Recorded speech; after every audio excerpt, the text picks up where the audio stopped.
Alors, on va commencer ce webinaire. Alors, bonsoir et bienvenue à tous. Je m'appelle Marie-Pierre Schreiber et je suis une bénévole à la Fondation canadienne de la MPR et je suis également une patiente atteinte de la MPR. Nous sommes très heureux de pouvoir vous présenter ce webinaire ce soir sur le thème de la nutrition pour les personnes atteintes de la MPR. Nous sommes également ravis de partager avec vous un nouveau livre de recettes écrit spécialement pour les personnes atteintes de la MPR qui s'intitule Pour l'amour de vos reins.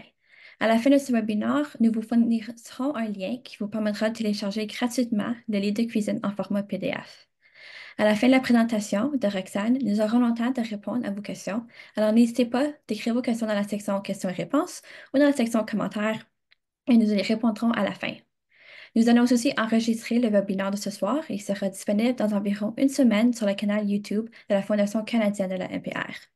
Nous enverrons tous un courriel quand la vidéo sera disponible. Alors, notre intervenante de ce soir est l'une des co-auteurs de notre nouveau livre de la cuisine MPR, Roxane Papineau, diététiste et nutritionniste. En 2005, Roxane Papineau a obtenu un baccalauréat en nutrition à l'Université Laval, où elle s'est ensuite spécialisée pour recevoir un diplôme d'études supérieures en alimentation fonctionnelle et santé. Roxane est nutritionniste clinicienne en néphrologie à l'Institut universitaire de cardiologie et de pneumonie de Québec depuis près de 20 ans. Elle s'est chargée de cours pour le baccalauréat en nutrition clinique et le doctorat en pharmacie à l'Université de Laval. Elle est présidente du regroupement des nutritionnistes en néphrologie du Québec. Elle est également membre du comité scientifique Devenir, un groupe multidisciplinaire en néphrologie et du comité d'experts en santé rénale associé au ministère de la Santé. Roxane a créé plusieurs outils pédagogiques pour ses patients et patientes. Elle est d'ailleurs l'auteure du livre Santé rénale, Savoir quoi manger, publié en 2021. En outre, elle a donné près de 200 webinaires et conférences en néphrologie pour former les professionnels de la santé sur l'importance de la nutrition dans la santé rénale. Elle fait du bénévolat auprès de plusieurs organisations, dont la Fondation canadienne du Rein et la Fondation canadienne PKD. Elle a développé une grande expertise dans la polycystique rénale, sa sœur étant atteinte d'une forme grave de la maladie. Je cède maintenant la parole à Roxane. Merci beaucoup pour la présentation. J'espère que vous m'entendez bien. Si ce n'est pas le cas, n'hésitez pas à le mentionner. Donc, comme vous pouvez le voir, je baigne dans la néphrologie depuis ma sortie de l'université. Donc, j'ai toujours fait de la néphrologie. Pour moi, c'est une passion et j'essaie de partager ma passion euh, à des professionnels de la santé, mais également à d'autres patients comme vous. Et effectivement, suis touchée de près par la maladie rénale polycystique. Ma sœur a justement récemment eu sa greffe de rein là, il y a 3 semaines. Donc, c'est très récent. Le but aujourd'hui, c'est de vous expliquer un peu l'évolution des connaissances en termes de nutrition rénale pour la maladie rénale polykystique. Et je vais vous donner également un avant-goût de ce que vous allez retrouver dans le guide pour l'amour de vos reins que j'ai coécrit avec ma collègue Emily Campbell du côté anglophone. Pourquoi on parle d'alimentation pour la maladie rénale polykystique? C'est qu'on sait maintenant que l'alimentation peut jouer un rôle pour diminuer la croissance des kystes, mais également, comme on le sait, pour contrôler la pression artérielle, diminuer le risque de calculs rénaux qui ont tendance à être plus fréquents avec la maladie et aussi de préserver la fonction rénale le plus longtemps possible étant donné qu'on sait que c'est une maladie qui, après plusieurs années, peut entraîner une baisse de fonction rénale.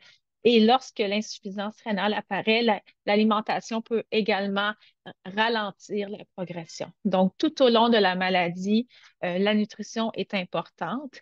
Malheureusement, dans la plupart des cas, les patients ont accès à un nutritionniste pour leur maladie rénale polykystique, souvent dans les stades beaucoup plus avancés lorsque l'insuffisance rénale est présente. Mais je vais vous montrer à quel point on peut adopter des changements alimentaires là, dans les au tout début de la maladie pour réduire les risques et la progression.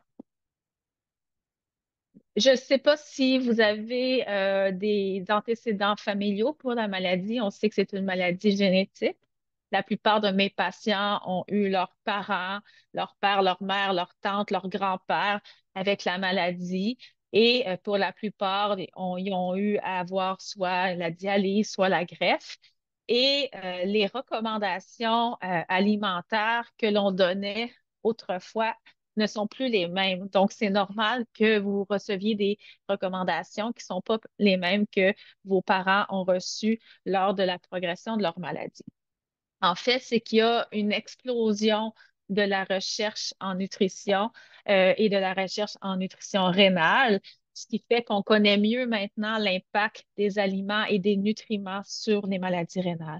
Et le bon côté de ça, c'est que ça a amené une diminution des restrictions alimentaires que les patients doivent suivre avec la maladie rénale polykystique et avec l'insuffisance rénale. Donc, ça fait une alimentation qui est beaucoup plus simple à suivre maintenant en 2024. Donc, qu'est-ce qui est nouveau dans la maladie rénale polykystique? C'est ce dont on va parler ce soir et c'est ce qu'on rapporte là, dans le nouveau petit livret de recettes là, pour l'amour de vos reins. Donc, je vais vous parler d'alimentation hypoosmolaire. Je vais aussi vous parler de la qualité des protéines que l'on consomme et également de la qualité des glucides que l'on consomme. Donc, on est beaucoup plus dans la qualité que dans la quantité maintenant en 2024. Pour bien comprendre ce dont je vais vous parler, je dois commencer par vous décrire la vasopressine. Pour ceux qui ne connaissent pas la vasopressine, c'est une hormone qui est super importante. C'est l'hormone antidiurétique. Donc, son rôle, c'est de prévenir la déshydratation si on n'a pas accès à l'eau, si on est dans le désert, comme notre ami sur l'image, ou encore si on a des diarrhées importantes, de la transpiration importante. Donc, ça va prévenir le fait qu'on va déshydrater parce que ça va dire aux reins de réabsorber de l'eau pour maintenir l'hydratation optimale. Donc, la libération de cette vasopressine-là va survenir lorsque la concentration du sang et de l'urine est plus élevée. Donc, c'est un signal de déshydratation. Donc, la vasopressine va être sécrétée. Ce qu'on a découvert dans les 10 dernières années, c'est que justement, les gens avec la maladie polykystique rénale ont une capacité urinaire défectueuse de concentration urinaire, ce qui fait qu'ils sont plus exposés à la sécrétion de vasopressine. Autrement dit, le corps a tout le temps l'impression d'être un peu déshydraté, même si ce n'est pas le cas. Et on a découvert que la vasopressine, des niveaux élevés de vasopressine, étaient associés à la progression de la maladie, à l'augmentation des kystes. Donc, c'est la raison pour laquelle on a vu apparaître sur le marché le tolvaptan. Peut-être que certains d'entre vous ont ce traitement-là. C'est un traitement qui est utilisé pour certains stades de la maladie.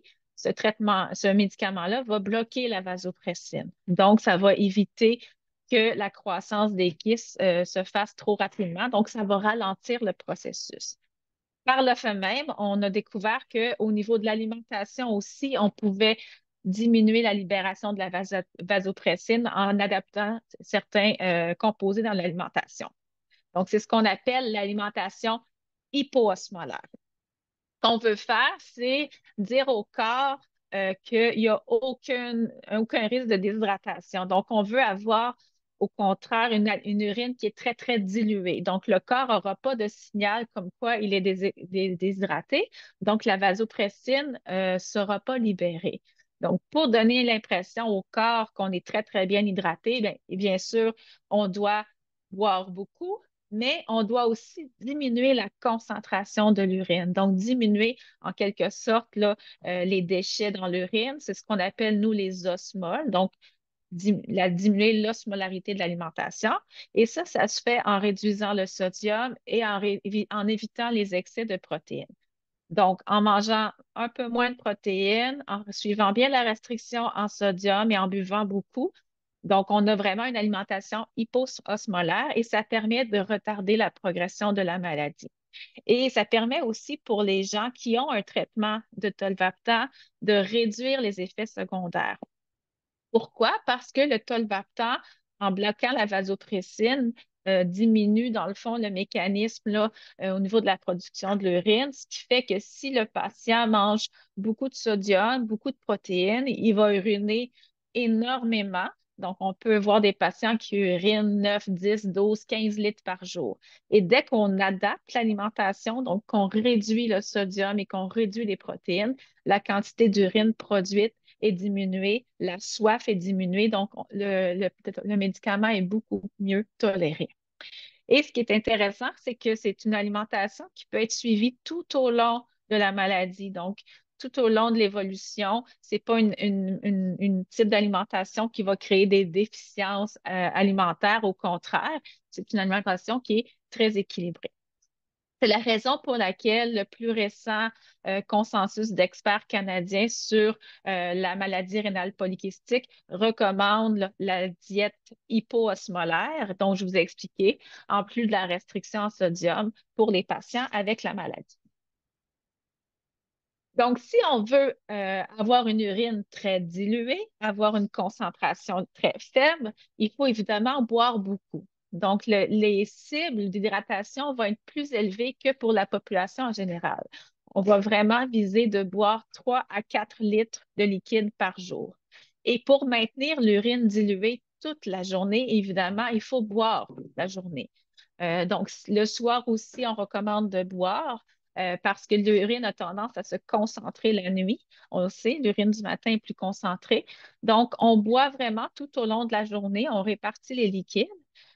Parce que si, par exemple, on boit beaucoup dans l'avant-midi parce qu'on a plus le temps et que l'après-midi, on boit peu, l'urine va redevenir concentrée et la vasopressine va être libérée.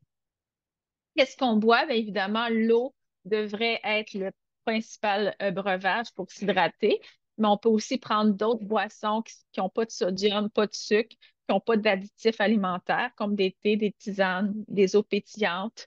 Et évidemment, on va éviter les boissons qui sont sucrées, comme la boisson gazeuse, les jus, les boissons énergisantes. Pour ce qui est du café et de l'alcool, les recommandations sont les mêmes que pour la population en général. Donc, on parle de modération.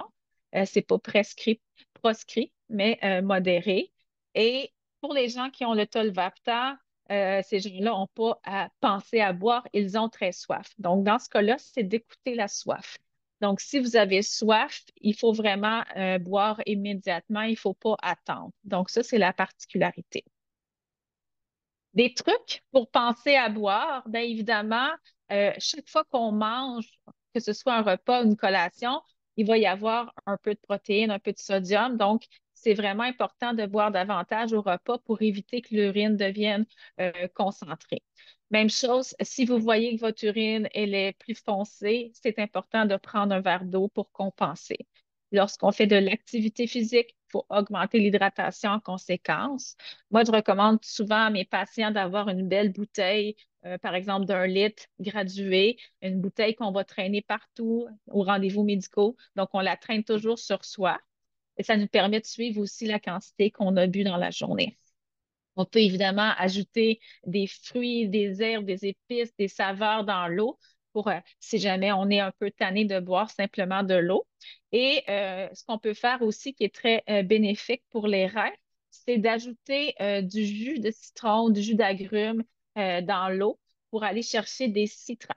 Les citrates, on aime ça parce que c'est très protecteur pour les reins. Ça prévient les calculs rénaux, entre autres.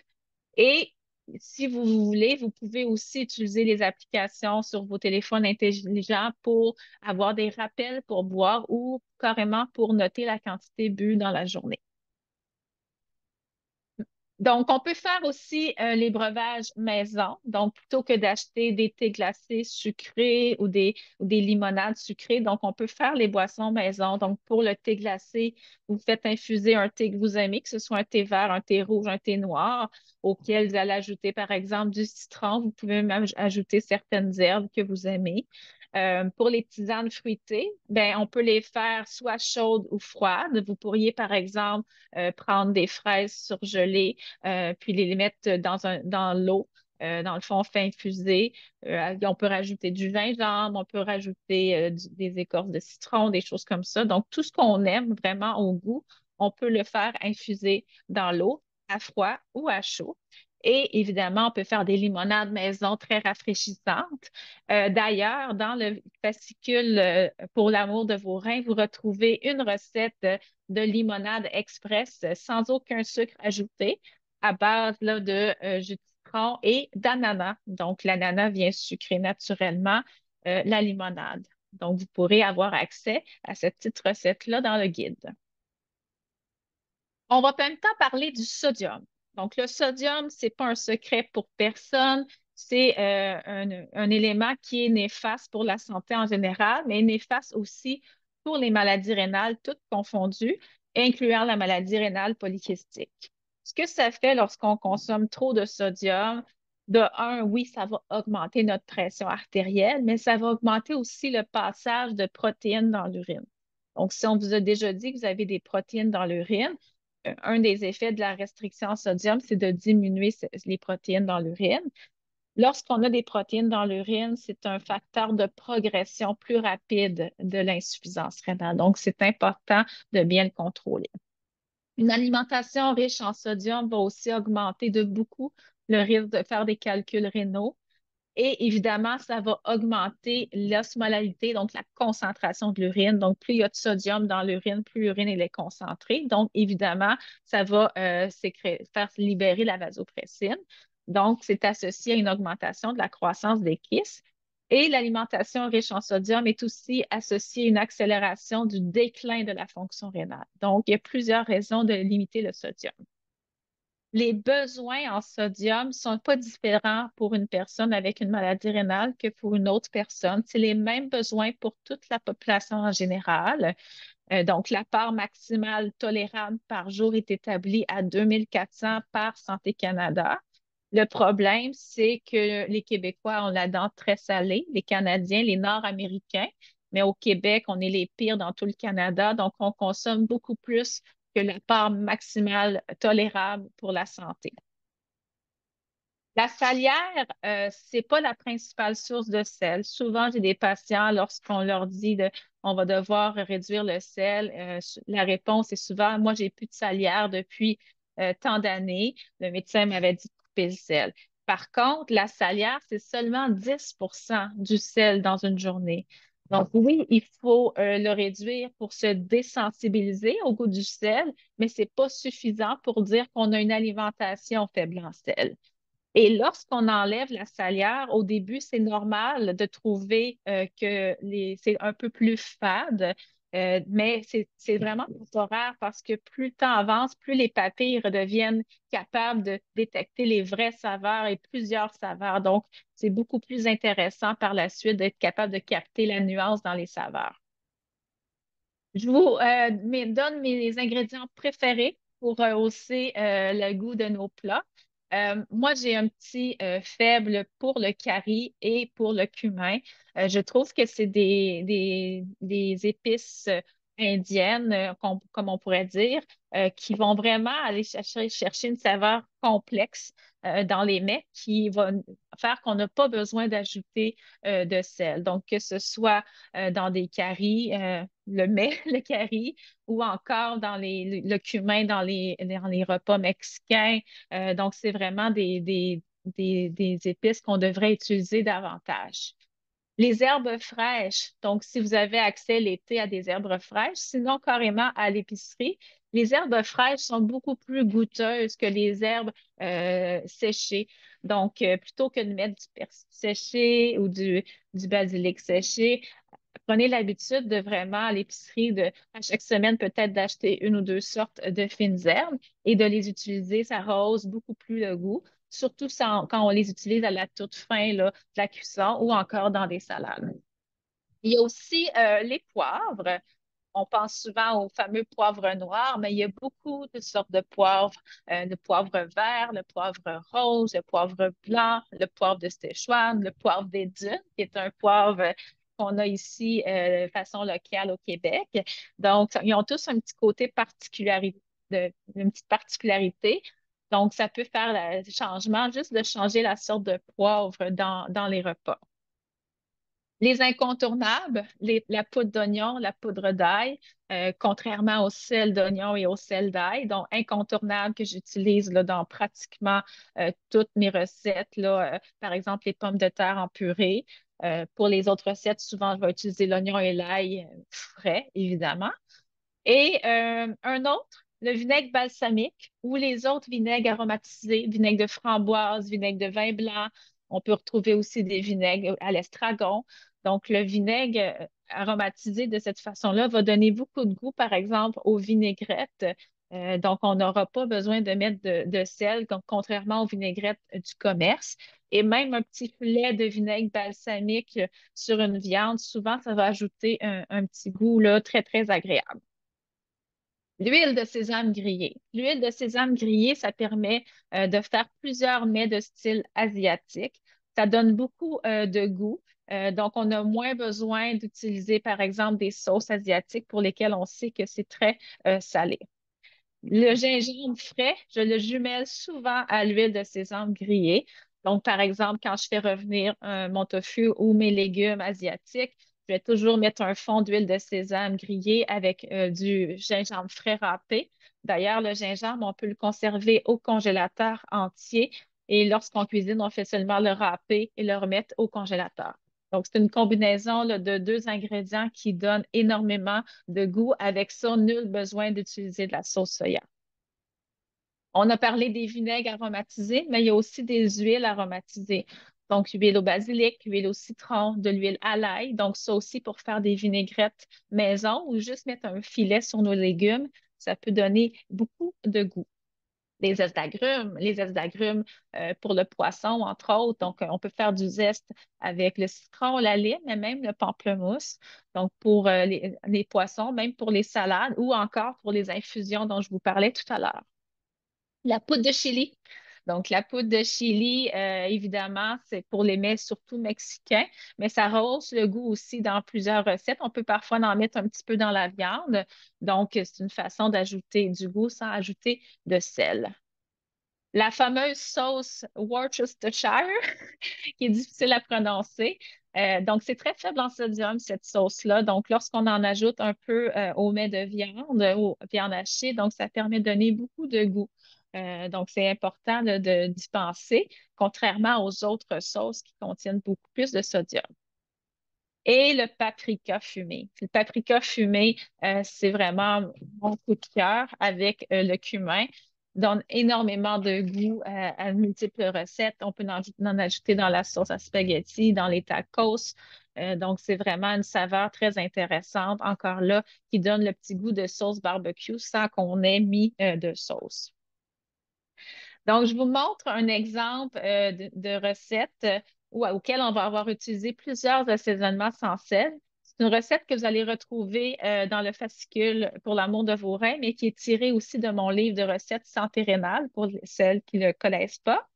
Donc, vous voyez, on a utilisé là, plusieurs aromates pour donner du goût, ce qui fait qu'on a une sauce barbecue dans la recette qui contient pas de sel du tout. On a utilisé la ciboulette fraîche pour rehausser la salade. Et dans la panure, on a mis là, de la poudre de chili et des fines herbes, donc pour aller chercher un peu de goût. Donc, c'est comme ça qu'on peut adapter les recettes qu'on aime avec des ingrédients moins salés. Il y a aussi des assaisonnements sans sel sur le marché, des mélanges d'épices déjà faits. Par contre, il y en a certains qu'on doit éviter. Donc, les fameux no salt, half salt, demi-sel, sans sel, herbamol sans sel. En fait, ceux qui contiennent dans la liste des ingrédients du chlorure de potassium. Le chlorure de potassium, c'est un additif absorbé à 100% par le corps qui a tendance à augmenter rapidement le taux de potassium dans le sang. Donc, lorsqu'on a une maladie rénale, on est plus propice à faire des hypercalémies qu'on appelle. Donc, on ne recommande pas du tout d'utiliser ce genre de substitut de sel. Le sel caché maintenant. Je vous ai parlé de la salière. Le sel caché et non pas la grosse salière qui est cachée dans le réfrigérateur, mais le sel caché, comment on fait pour le détecter? C'est important de le faire parce que c'est quand même 80% du sel qu'on consomme dans une journée. La façon de le trouver, c'est vraiment la lecture des étiquettes. C'est indispensable lorsqu'on a une maladie rénale. On devrait toujours avoir le réflexe de regarder le tableau de valeur nutritive au même titre qu'une personne allergique aux arachides va regarder à chaque fois s'il y a la présence d'allergènes. Donc, il faut que ça devienne un réflexe. C'est très intéressant, l'étiquetage, parce que ça permet de comparer les produits entre eux, comparer les saveurs dans une même marque, comparer le même type de produit, mais dans plusieurs marques. Maintenant, la portion de référence, elle est normalisée. Donc, théoriquement, quand vous comparez deux types de craquelins ou deux fromages ou deux vinaigrettes, ça va toujours être la même portion de référence. Donc, ça facilite la comparaison. Ce qu'on va considérer comme un bon choix en santé rénale, c'est lorsque les produits contiennent moins de 140 mg de sodium. Donc, ça, c'est ce que Santé Canada considère comme un aliment faible en sodium. 140 mg, c'est l'équivalent d'un demi-sachet de sel. Bien qu'on m'a dit qu'il y a de moins en moins de sel dans les sachets, comme il y a de moins en moins de yogourt dans les pots de yogourt, mais de façon générale, 140 mg, c'est ce qu'on devrait viser. Et moi, je suis une nutritionniste qui déteste les calculs. Donc, c'est hors de question que mes patients essaient de calculer leurs apports. Si on achète des produits, des sauces, des fromages, des pains, des céréales qui ont en bas de 140 mg de sodium, qu'on va cuisiner à la maison avec ces ingrédients-là vont nécessairement être faibles en sodium. Il faut savoir qu'un aliment réduit en sel n'est pas nécessairement faible en sel. Donc, réduit en sel n'est pas la même chose que faible en sel. Et il faut savoir aussi qu'on va retrouver du sel caché même dans les aliments sucrés. L'exemple que j'ai donné tout à l'heure, c'est les céréales à déjeuner, mais par exemple, des muffins du commerce vont contenir aussi beaucoup de sodium. Un exemple concret, on regarde les bouillons de poulet prêts à servir pour faire les soupes. Donc, lorsqu'on regarde le bouillon régulier, on constate que pour 150 millilitres, on retrouve 570 mg de sodium. Donc, ça correspond dans le fond à 2 sachets de sel pour une petite portion de 150 millilitres. On est tenté de prendre celui qui est réduit en sodium, mais vous voyez que c'est quand même 380 mg de sodium. Donc, oui, c'est réduit en sodium, mais ce n'est pas du tout faible en sodium. Celui sans sel ajouté, il y a vraiment en bas de 140 mg de sodium. Donc, celui-là est considéré faible en sodium. Donc, vous comprendrez que c'est important de vérifier les étiquettes. Je vous suggère aussi de vous familiariser avec la liste des ingrédients. Souvent, s'il y a beaucoup d'ingrédients dans la liste, si vous voyez des additifs, des choses que vous ne savez même pas à quoi ça sert, de façon générale, on considère que c'est des aliments ultra transformés. Donc, c'est sûr qu'on est mieux d'aller vers des produits moins transformés. Donc, on recherche des listes d'ingrédients qui sont simples, courte avec des ingrédients qu'on connaît. J'ai parlé de l'hydratation, j'ai parlé du sodium. L'autre volet dans l'alimentation hypoosmolaire, c'est les protéines. Les protéines, en général, on en consomme beaucoup, beaucoup en Amérique du Nord. On consomme environ 40 à 50 plus de protéines que nos besoins de base. Et une alimentation si riche en protéines affecte les reins de façon négative pour plusieurs raisons.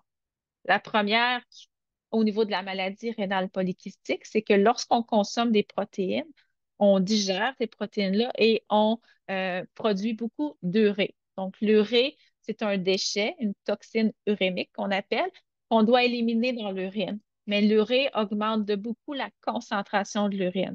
Donc, plus on mange de protéines, plus l'urine va être concentrée, plus la vasopressine va être sécrétée. Les protéines animales ont aussi un impact sur la charge acide des reins. Donc, ça crée des urines très acides qui aussi associent à des mauvaises évolutions au niveau des reins. Et quand on prend beaucoup de protéines, ça crée une hyperfiltration. Donc, les reins doivent continuellement filtrer pour éliminer les déchets et on sait que ça épuise les reins sur le long terme. Un excès de protéines va aussi augmenter les protéines dans l'urine dont je vous parlais. Et c'est reconnu que si on consomme trop de protéines, on perd de nos fonctions rénales plus rapidement. C'est la raison pour laquelle, lorsqu'on a une maladie rénale, on reçoit de l'enseignement pour nous aider à réduire la quantité de protéines dans l'alimentation. Mais ce qui est nouveau, c'est que maintenant, on connaît mieux l'effet du type de protéines. Donc, le combat entre les protéines végétales et animales, je peux vous dire que c'est les protéines végétales qui gagnent haut la main, alors qu'autrefois, on ne recommandait pas les protéines végétales en santé rénale, là, il y a 15 ans quand j'ai débuté. Donc, quand je vous dis que la science a évolué, ça évolue rapidement. Il y a plusieurs avantages à consommer des protéines végétales. Donc, premièrement, pour la même grosseur de portion, il y a beaucoup moins de protéines. Donc, ça crée moins de déchets à éliminer par les reins. En plus, ça va contenir plusieurs autres nutriments qui sont favorables à la santé des reins, comme les fibres, les antioxydants, les vitamines et les minéraux. Et ils ont une charge acide moins élevée, donc vont avoir moins tendance à acidifier l'urine, contiennent des bons gras, donc aucun gras animaux, aucun gras saturé, contiennent très peu de phosphore absorbable parce que le phosphore dans les protéines végétales est sous forme de phytate et l'être humain n'a pas l'enzyme, la phytase, qui sert à digérer ce type de phosphore-là. Donc, c'est la raison pour laquelle on ne restreint plus ce type de protéines-là dans un régime faible en phosphore. Et aussi, lorsqu'on remplace certains repas dans la semaine par des protéines végétales, ben, ça nous permet de diminuer la consommation de protéines animales. Les protéines végétales, il faut souvent les apprivoiser. Certaines personnes en consomment déjà, mais il y a plusieurs patients pour lesquels c'est du nouveau. La plus facile à apprivoiser, puis que plusieurs consomment, c'est évidemment le beurre d'arachide, les beurres de noix. Donc, on peut commencer la journée avec ça. Les noix, les amandes qu'on peut utiliser pour cuisiner, pas juste en collation.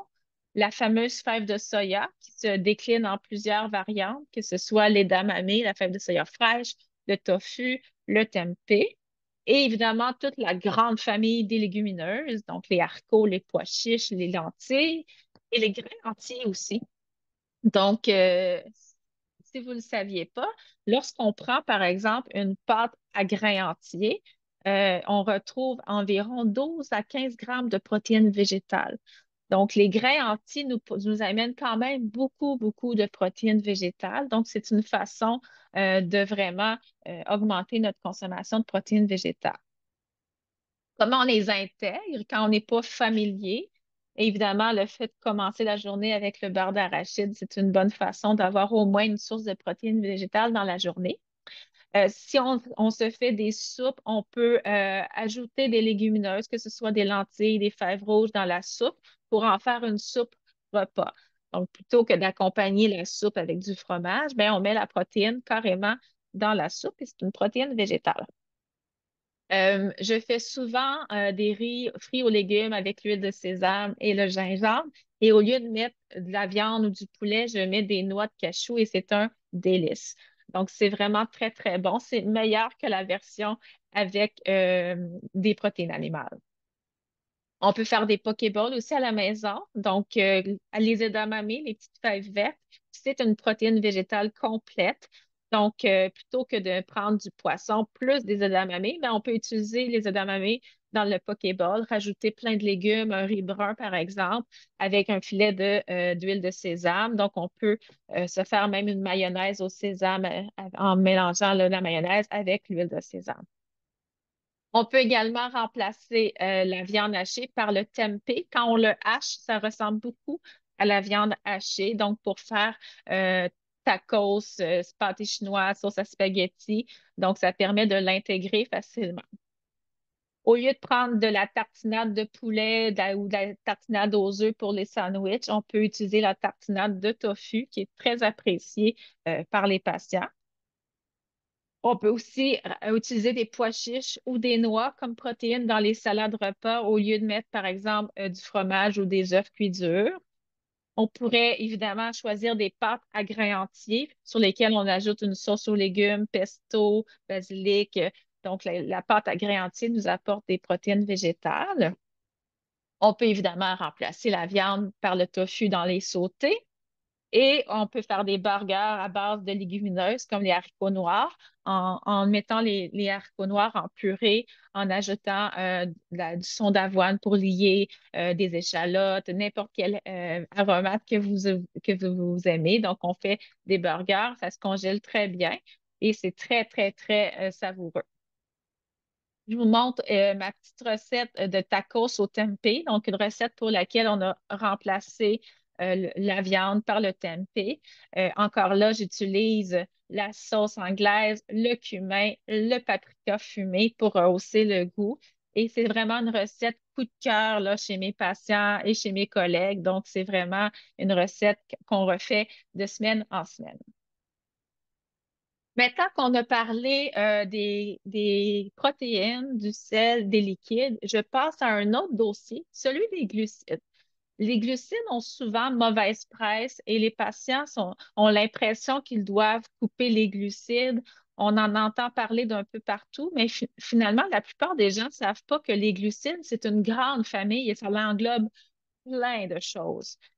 Donc, les glucides, quand on voit la teneur en glucides d'un aliment, par exemple, ça va contenir à la fois le sucre, oui, mais les fibres et l'amidon. Donc, les glucides, on peut les catégoriser comme de l'énergie à plusieurs vitesses. Le premier, celui qu'on consomme en majorité, qui contribue à la majorité des calories d'une journée également, c'est l'amidon. L'amidon, vous ne le verrez pas sur l'étiquette nutritionnelle. Donc, on voit souvent sucre et fibres. Sachez que le restant, quand on soustrait les glucides, c'est l'amidon. L'amidon, on le considère comme un glucide complexe. Donc, excusez-moi, plus lent à digérer. On appelle ça aussi un sucre lent. C'est l'amidon, c'est le glucide qui va fournir l'énergie, entre autres, pour le cerveau, pour les muscles. Donc, on va emmagasiner, par exemple, du glycogène et lorsqu'on fait une activité physique ou lorsqu'on a un travail mental très ardu, on va avoir notre énergie. C'est ce qui permet de passer quelques heures entre deux repas. Donc, l'amidon va être libéré tranquillement et fournir l'énergie sur une longue durée. Donc, c'est un type de glucide qui est très important. On appelle souvent les aliments féculents. Dans le fond, c'est un ancien terme pour désigner les aliments qui contiennent de l'amidon. Donc, on va en retrouver dans les produits céréaliers, les pommes de terre, les légumineuses également vont être plus riches en amidon. Les sucres qu'on doit plus se méfier, c'est les sucres rapides ou les glucides simples. On les appelle rapides parce que les sucres ont tendance à être rapidement absorbés. Donc, ils vont donner un coup de fouet dans l'énergie, mais de très courte durée. Donc, par exemple, pour un diabétique, ça va augmenter rapidement la glycémie. Donc, le problème avec les sucres, c'est que si on en consomme en trop grande quantité, le corps va les convertir en graisse et les stocker. Donc, c'est vraiment l'effet d'un excès de sucre. On peut avoir deux types de sucre rapide. On a le sucre qui est ajouté, par exemple, dans les boissons, les céréales, les desserts, les sauces. Et on a le sucre qui est présent naturellement dans les aliments, comme les fruits, les légumes, le lait, entre autres, qui contient du lactose, qui est un sucre.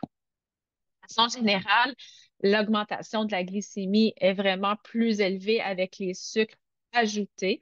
Les sucres qui sont naturellement présents sont souvent liés à d'autres composants comme les fibres ou les protéines dans le lait qui font que la glycémie monte moins rapidement. Les fibres, donc il y a beaucoup de gens qui ignorent que les fibres font partie des glucides. Les fibres, c'est le glucide le plus important, celui qu'on devrait chercher à augmenter parce qu'on n'en consomme vraiment pas assez. Donc, les fibres vont faire que le glucose, le sucre va être libéré plus lentement. Donc, ça permet vraiment de ralentir là, l'effet sur la glycémie. Les fibres ont aussi d'autres effets intéressants sur la santé parce que ça diminue l'absorption du cholestérol, ça diminue la glycémie, mais ça va aussi faire que les repas sont plus rassasiants. Donc, on va moins porter à grignoter entre les repas. Et on sait que les fibres ont un effet très intéressant sur la santé intestinale. Oui, ça va éviter la constipation.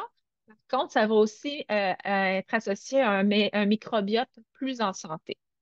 Et lorsqu'on fait de l'insuffisance rénale, les fibres ont un atout supplémentaire, c'est que les fibres vont aider à excréter les déchets que les reins sont incapables d'excréter. Donc, par exemple, si on a trop d'urée, donc trop de déchets, puis ça s'accumule dans le sang, mais le fait d'avoir une alimentation riche en fibres va permettre d'éliminer plus de déchets, donc diminuer les déchets dans le sang. Les sources de fibres, il y en a plusieurs. On va vraiment trouver des fibres dans tout le règne végétal. Donc, il y a les fruits, les légumes, les légumineuses qui sont extrêmement riches en fibres, les noix, les grains entiers. Donc, quand je parle de grains entiers, c'est le féculent, mais pas raffiné comme pas du pain blanc, mais on irait vers un pain à grains entiers. Donc, pourquoi je vous parle de glucides? C'est parce qu'avec la maladie rénale polycystique, on a aussi réussi à faire des liens que les gens qui ont des hyperglycémies et un surplus de poids ont une progression plus rapide de leur maladie, contrairement aux gens qui n'ont pas de surplus de poids et qui n'ont pas le taux de sucre trop élevé. Donc, si on prend des glucides raffinés, donc par exemple, des produits céréaliers blancs, hein, le riz blanc, le pain blanc, les pâtes blanches, ou encore des sucres ajoutés dans les boissons, dans les bonbons, dans les desserts, ben, c'est associé à une croissance plus élevée des kystes. Ça augmente la glycémie, mais ça va aussi augmenter le risque de gouttes, entre autres. Donc, ce qu'on va choisir pour la maladie rénale polykystique, c'est vraiment de prendre des glucides peu transformés. Donc, les glucides peu transformés, ça va inclure les bons glucides dont je vous parlais, les grains entiers qui vont nous fournir à la fois l'amidon pour fonctionner et des fibres, mais aussi les légumes, les fruits, les légumineuses. Donc, vraiment des aliments là, qui ont un seul ingrédient, qui n'ont pas été transformés par l'industrie alimentaire. On ne recommande pas à l'heure actuelle de suivre un régime faible en glucides comme le régime cétogène. Les risques associés sont beaucoup plus élevés que les possibles bénéfices. Surtout sur le long terme, on voit une grande quantité de calculs rénaux avec la diète cétogène. Et les seules données qu'on a présentement, ça serait bénéfique, mais il faudrait avoir une diète cétogène végane. Donc, encore là, on revient avec les aliments d'origine végétale non transformés. Donc, comment on fait pour améliorer la qualité des glucides dans l'alimentation? Bien, premièrement, on peut diminuer la quantité de sucre dans les recettes. On peut remplacer la moitié du sucre par de la compote de pommes non sucrée. Donc, on peut, même de façon générale, on peut réduire le sucre dans une recette sans que ça change le succès de la recette.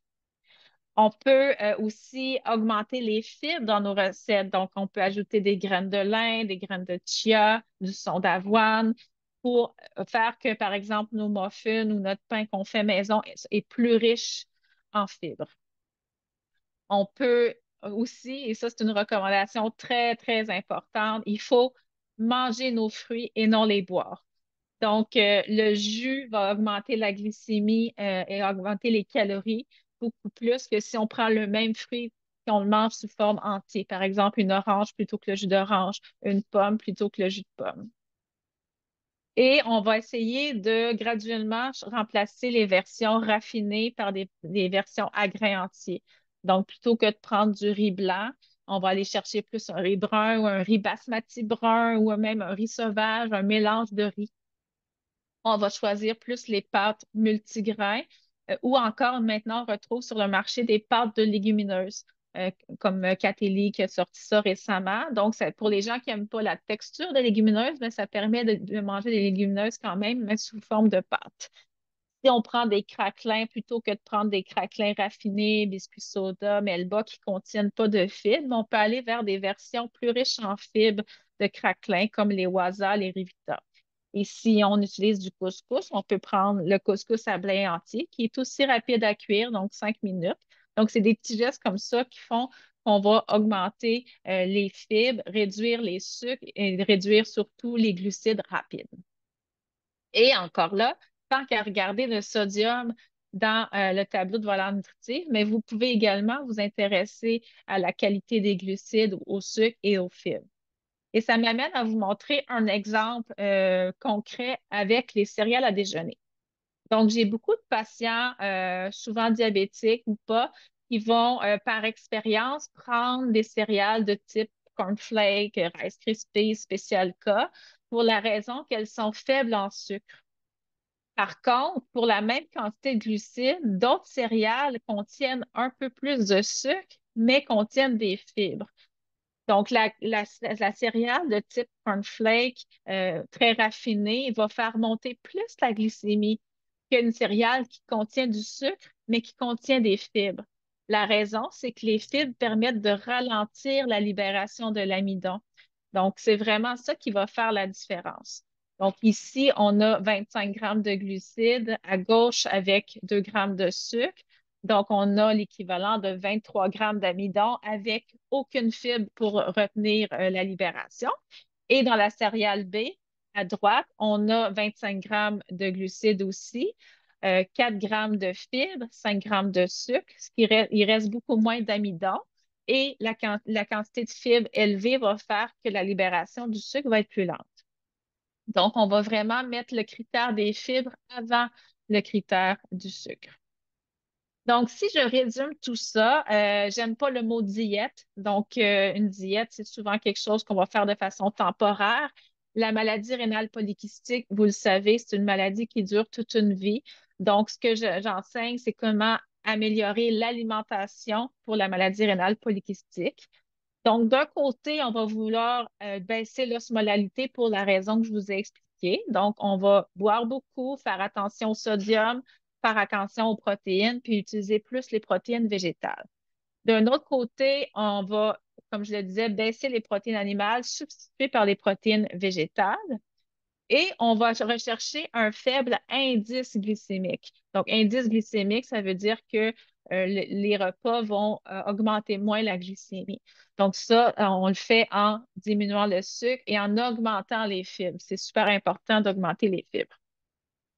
Donc, l'alimentation rénale, c'est une alimentation qui est équilibrée, qui va souvent montrer là, une grande part de légumes, donc la moitié de l'assiette de légumes, des grains entiers, des protéines animales en petite quantité. Donc, si vous voulez cette assiette santé-là, elle est disponible là, en ligne gratuitement sur le site de la bibliothèque patient de l'IUCPQ.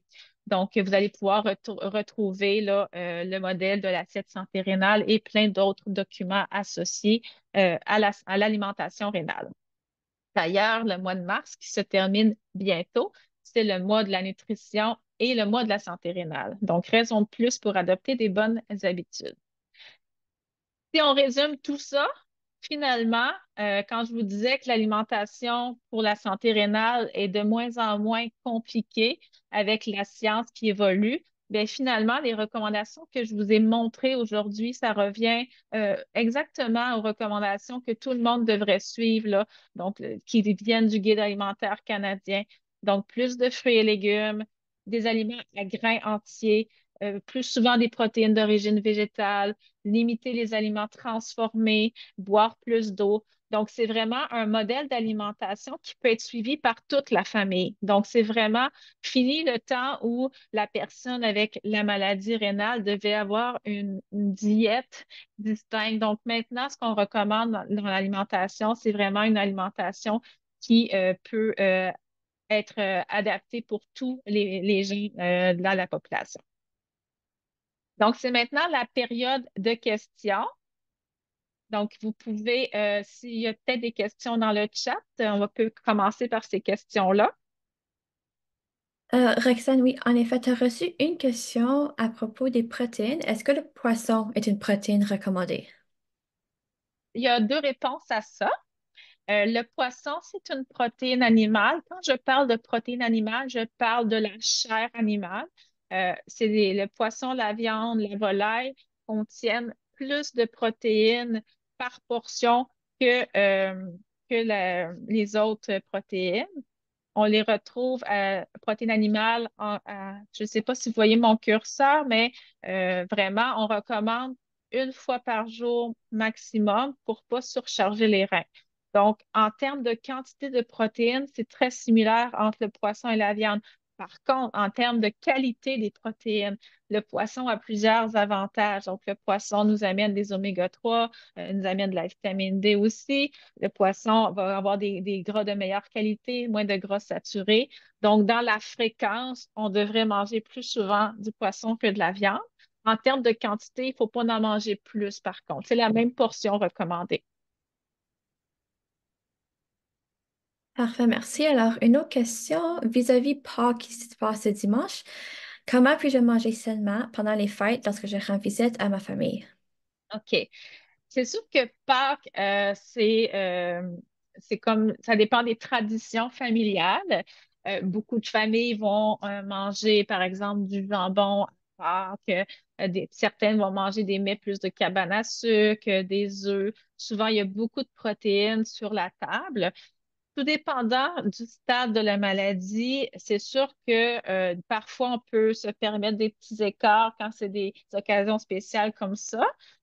D'autres personnes qui ont une fonction rénale plus réduite doivent limiter les écarts. Donc, souvent, quand on recommande de faire des bons choix, c'est la même chose comme quand on va au restaurant. Donc, on va dire aux patients de choisir les protéines de meilleure qualité. Par exemple, des œufs, ça serait un bon choix, des œufs, des favolards. Peut-être mettre de côté le jambon ou en prendre très peu parce que c'est vraiment une protéine qui est très salée, qui contient beaucoup d'additifs alimentaires. Mais si la personne en consomme jamais, puis que c'est seulement pour cet événement-là, ben, je pense on peut se le permettre. Toujours rechercher, quand on mange à l'extérieur, rechercher les assiettes de légumes, les crudités, les salades. Donc, toujours remplir la moitié de l'assiette, si possible, avec les légumes. Donc, c'est vraiment là, la chose qu'on peut faire, même quand on va chez des gens ou au restaurant, choisir des repas qui ont beaucoup de légumes pour diminuer la quantité de protéines. Ce qui est plus difficile quand on est à l'extérieur, quand on ne mange pas à la maison, c'est évidemment le sodium. On ne peut pas savoir les ingrédients qui ont été utilisés. Moi, le conseil que je donne, c'est par exemple, si vous allez régulièrement, je ne sais pas, manger chez vos parents ou manger chez votre fille ou chez une amie en particulier, je pense que c'est important d'expliquer qu'on a une alimentation contrôlée en sodium parce que vous seriez surpris à quel point ça fait plaisir aux gens de faire des repas qui conviennent là, à leurs amis ou à leur famille. Donc, il ne faut pas avoir peur de le dire. Si on a tendance à y aller souvent, ben, ces gens-là, vous pouvez faire même de l'éducation parce que, comme j'ai mentionné, le fait de limiter le sel, c'est bon pour tous les Canadiens. Donc, graduellement, opter pour ça. On peut montrer l'exemple aussi lorsque nous, on reçoit. Donc, plutôt que de mettre des croustilles sur la table, on peut mettre des belles assiettes de crudités. Plutôt que de mettre du fromage, on peut mettre des noix. Donc, vraiment essayer de montrer l'exemple et de changer un petit peu là, les coutumes. Mais comme je l'ai dit, quand c'est très occasionnel, il faut aussi avoir le droit de se gâter un petit peu. Parfait, merci. Alors, une autre question. Lorsqu'on fait de la dialyse, est-ce qu'il y a des modifications à faire sur l'alimentation présentée d'aujourd'hui? Oui, il y a la différence lorsqu'on fait la dialyse, je vous dirais, souvent les patients en dialyse, ben là, c'est le contraire. Là, on doit limiter les liquides pour éviter le gain de poids en deux dialyses. Donc, on n'est plus du tout dans le mode de boire beaucoup. Dans le fond, on est rendu vraiment plus avec l'insuffisance rénale terminale qu'on appelle. Donc là, c'est plus le temps là, de boire énormément. Au contraire, on va vouloir limiter là, l'accumulation d'eau dans le corps. Côté protéines, les besoins en protéines en dialyse sont un petit peu plus élevés que les besoins en protéines que lorsqu'on n'est pas dialysé. Toutefois, ça demeure plus faible que les apports moyens des Québécois. Donc, oui, on peut en manger plus, mais si on en mange trop en dialyse, on va aussi avoir des problèmes à contrôler le phosphore, entre autres, avoir plus de déchets dans le sang. Donc, ça, de toute façon, en dialyse, théoriquement, on a accès facilement à la nutritionniste qui peut nous aider à ajuster nos besoins. Et sachez que même en dialyse, maintenant, on recommande beaucoup les protéines végétales parce que justement, avec les protéines végétales, on se rend compte que les gens ont moins de problèmes au niveau de phosphore, du potassium. Donc, c'est vraiment recommandé. Le sodium, ben ça, c'est toute la vie. Donc, si on mange très salé en dialyse, aussi, on va avoir tendance à avoir un gain de poids entre les dialyses qui est plus élevé. Puis, tout dépendant du type de dialyse, les gens qui sont dialysés tous les jours à la maison ont souvent moins de restrictions que les gens qui sont dialysés 3 fois par semaine à l'hôpital. Et ça dépend aussi si les gens ont une fonction rénale résiduelle, donc c'est urine encore un peu versus pas du tout. Donc, en dialyse, c'est vraiment du cas par cas, je vous dirais, là, en fonction de la médication. Mais de façon générale, la bonne base qu'on a acquis en n'étant pas dialysé, on peut la poursuivre par la suite. Parfait, merci. Alors, une autre question. On m'a dit d'éviter les noix. Alors, certains sont-ils meilleurs que d'autres? En fait, il faudrait savoir pourquoi on vous a dit d'éviter les noix. Parce que si on vous a dit d'éviter les noix parce que on a toujours évité les noix en insuffisance rénale, c'est pas une bonne raison parce que maintenant on sait que les noix sont associées à un profil de potassium, de phosphore plus beau. Donc, le phosphore et le potassium dans les noix est peu absorbé. Donc, il n'y a pas de contre-indication du tout. Et en plus, c'est une protéine végétale. Les seuls cas de patients pour lesquels on va recommander de limiter certaines noix, c'est les gens qui vont faire des calculs rénaux de type oxalate. Donc, si vous avez fait des calculs rénaux qui contenaient des oxalates, c'est possible qu'on vous ait dit de limiter les noix. C'est la seule raison où c'est encore valable. Mais pour la maladie rénale polykystique, pour l'insuffisance rénale, c'est plus du tout une recommandation qu'on donne en 2024. Parfait. C'est bien à savoir. Prochaine question. Alors, comment est-ce que mon alimentation peut-elle contribuer à réduire le taux d'acide urique? Donc, l'acide urique, lorsqu'on a une maladie rénale, c'est pas augmenté par l'alcool comme pour la plupart des autres personnes.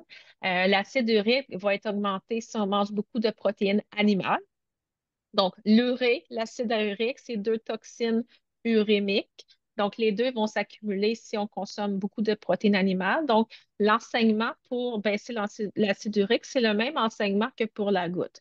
Donc, moins de protéines animales. On va éviter toutes les viandes comme le gibier, entre autres, et les abats comme le foie, qui sont beaucoup plus riches en purine, qui vont se transformer en acide urique. Et on va recommander pour traiter l'acide urique d'avoir une alimentation très riche en fruits et légumes. Et on va éviter aussi maintenant, ce qu'on sait, c'est que le sucre industriel, hein, le sirop de maïs à haute teneur en fructose, donc les sucres sont associés à une augmentation de l'acide urique aussi. Donc, parfois, chez certaines personnes, c'est pas un problème de protéines ou de purine, c'est un problème de sucre, de jus, de boissons sucrées. Sinon, ben, c'est en diminuant là, les protéines animales, en limitant les fruits de mer. Souvent, les crises de gouttes vont se faire là, dans la période du crabe ou dans la période du homard parce que là, les gens en mangent beaucoup. Donc, l'acide urique augmente, puis c'est là qu'on fait une crise de gouttes. Parfait. Prochaine question. Est-ce que le beurre est meilleur que la margarine? En fait, c'est une très, très bonne question. Je vous dirais que le beurre, c'est beaucoup moins transformé que la margarine. Ça dépend de l'utilisation qu'on en fait. Si on utilise seulement sur les rôtis le matin ou en petite quantité, le beurre est un excellent choix, très peu d'ingrédients. Le beurre en grande quantité, par contre, c'est beaucoup de gras saturé. Donc, c'est à ce moment-là qu'on va le limiter. La margarine, ça demeure très transformé. Donc, même si on utilise la margarine, je ne la recommande pas en grosse quantité. Et ni un ni l'autre ne sont recommandés pour la cuisson. Ni un ni l'autre n'est différent au niveau de l'apport calorique. C'est à peu près la même chose. Par contre, on peut utiliser ce qu'on appelle le beurre clarifié pour la cuisson, pour donner le petit goût de beurre, mélangé par exemple avec de l'huile d'olive. Le beurre clarifié, c'est un beurre pour lequel on a laissé la séparation se faire après l'avoir chauffé et on a enlevé la partie là, plus blanche. Excusez-moi. Et ça, c'est les gras qui vont avoir tendance à devenir des mauvais gras à la cuisson. Donc, on peut cuire avec le beurre clarifié. Sinon, le meilleur gras pour cuire, c'est vraiment l'huile d'olive. Parfait. Alors, je passe à la dernière question. Où est-ce que les gens qui écoutent peuvent se procurer le livre de cuisine?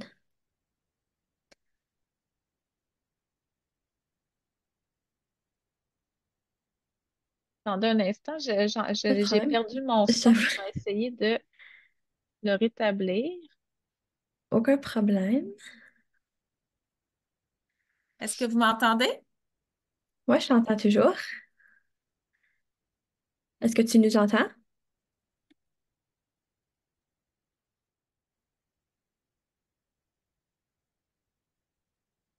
Est-ce que vous m'entendez maintenant?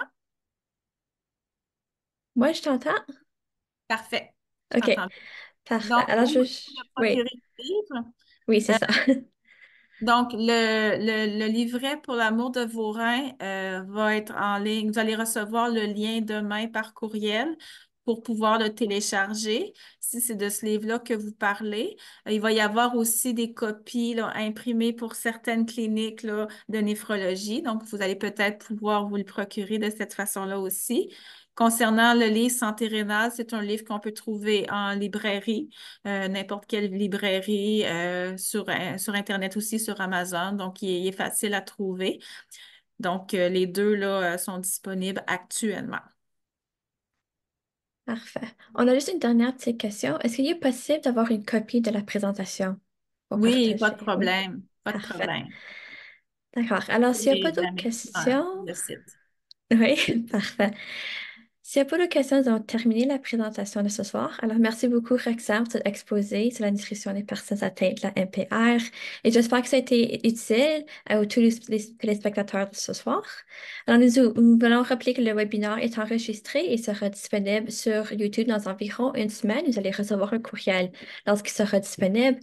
Nous avons aussi placé le lien au livre, ça sera aussi dans le courriel.